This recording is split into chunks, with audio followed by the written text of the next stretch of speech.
මොකද වෙන්නේ? ආන්න මැඩම් සර්ගේ. ඉතින් මේ මනුස්සයට තලන්නේ? මං ආනකොට සර් දොර කඩාගෙන ආපු කාර්යද මැඩම්. වැරදි වුණත් මේ මනුස්සයා මරලා හරියනවද?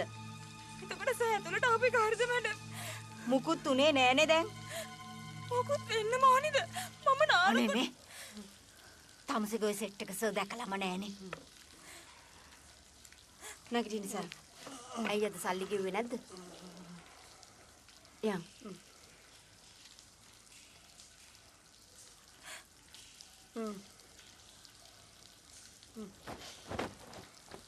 යම්.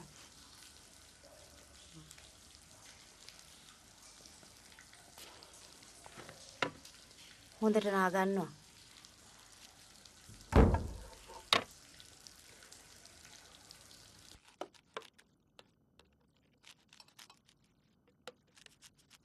මැඩම් සර්ට නම් සීනි හැඳි 3ක් දාන්න.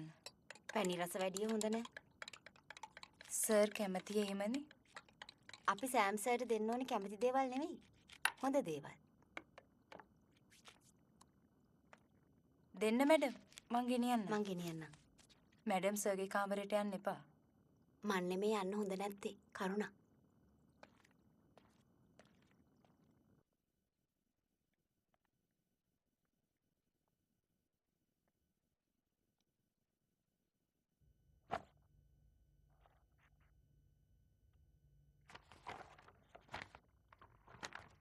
ඇයි මේවා බලන්නේ? ආසහින්ද. බලනවා විතර නෙවෙයිනේ අල්ලන්නත් යනවනේ. ඇයි අල්ලන්නේ?